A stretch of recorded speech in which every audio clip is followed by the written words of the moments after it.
I finally decided to give Rule of Rose a play because, well, it was time to sell it. What is Rule of Rose? Why is it so expensive, and is it worth seeking out? Let's answer those questions.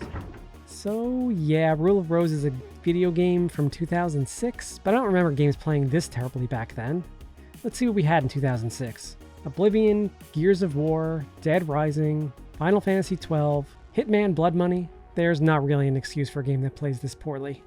Oh, but Rule of Rose is so controversial. The story's so deep and dark. Yeah, let's talk about that. Now, Rule of Rose is this coveted game, I think mostly because the game had controversy and was banned in a couple countries. And because of this, there just isn't a lot of copies of the game out there.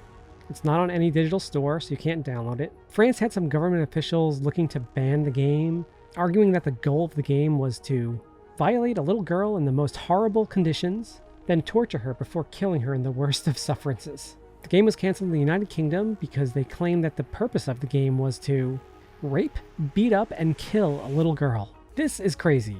Are there creepy kids in Rule of Rose? Oh yeah. Are there hints of abuse? Yes. Does the actual trailer for the game help to insinuate these misconceptions? Yep, probably. But the main character, Jennifer, is 19 years old and she doesn't die. And of course, because there's any hint of controversy, Australia and New Zealand banned the game because they don't allow anything. So what is the deal with Rule of Rose? Rule of Rose is a psychological survival horror game developed by Punchline and actually published by Sony in Japan, Atlas in North America, and 505 Games in Europe, excluding England. It's 1930s in England, and 19-year-old Jennifer is awakened on a bus ride by a mysterious boy, who presents Jennifer with a handcrafted blank storybook and proceeds to run off the bus. Jennifer follows and eventually finds herself at the Rose Garden Orphanage. She chases some children around and eventually she catches up with them, only to have these mysterious children with paper bags on their head bury her alive in a coffin. The story takes quite a turn from here as Jennifer eventually wakes up inside of an airship. Yes, an airship, where she must figure out what the hell is going on. From here we learn that the children are also on the airship and they run what is called the Red Crayon Aristocrat Club. And Jennifer, being the new girl, starts at the bottom of this hierarchy. The game plays out from here, with Jennifer needing to complete a task, mostly finding an item on the airship and offering it as a gift to the higher-ranking members of the club. The game plays out over the course of a few months with a similar game loop. You get some story, learn what you must find it, offer it, and you're rewarded with a story cutscene. It actually reminds me of playing Vagrant Story back on the PS1. Vagrant Story would throw 2 to 3 dungeon rooms at you filled with monsters to fight or crate puzzles to figure out before you would get a cut to some narrative. When it was done, you'd gain control back of Ashley Riot and repeat. Now granted, Vagrant Story's gameplay runs circles around Rule of Rose, but I was so engrossed in the story that I looked past the gameplay's shortcomings. Rule of Rose is a different story. It's just not interesting enough, especially with the price. In my 4.5-ish hours of playtime, I just didn't find the game compelling enough to finish. The gameplay wasn't fun, Jennifer controls like trash, there are fights and boss battles thrown in practically for no reason. Each chapter of the game is essentially a fetch quest, which is accurately named, because a lot of the gameplay consists of you following your dog after Jennifer has him sniff items for clues. Rule of Rose is called a survival horror game, but it's just not scary, as you almost always have your companion dog around with you. Sure, there are some weird demons that attack you, and the children are creepy as hell, but you're almost never alone, and you're not really even exploring.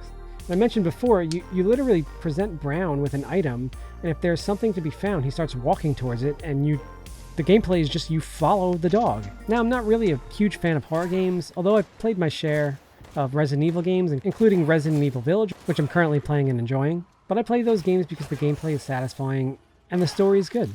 Rule of Rose's story, I'm sorry, it was just lost on me. I feel like it requires multiple playthroughs and a lot of heavy thinking, which can be a good thing, but when I'm finished watching the end of the game, and yes, I wound up just watching a no commentary playthrough of the game, I was just left confused. My first thought was, okay, so were they ghosts? What the hell was going on? After researching and finding some great videos on YouTube, which I'll link in the description, you learn what the story of the game is. Some people consider the story a work of art. The game does have great atmosphere and fantastic music, but it just doesn't live up to the hype. Maybe Rule of Rose would have been a much better TV show on HBO. There are just so many more fun, satisfying games out there that are much easier to play. I just can't recommend Rule of Rose, especially with the going rate of the game. There was some news in March of 2021 that Onion Games, an indie developer who works on remasters, tweeted a survey asking if people would want Rule of Rose to come to new consoles, but it's probably a long shot that it'll happen. If you're really eager to play Rule of Rose, I mean, there's always emulation. This whole Rule of Rose thing does have me thinking. I have quite the collection of PS1 RPGs and just PS2 games in general, mostly because back in 2013 or 2014, GameStop decided to get rid of all of their PS2, Xbox, and GameCube games.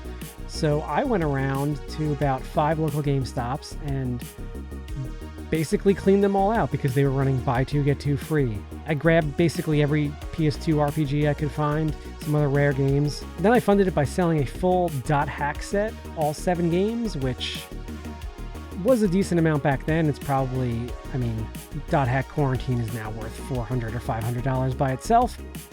So there's that. I think it's finally time to start looking at those games and playing those games. So make sure you like and subscribe for more gaming content in the future.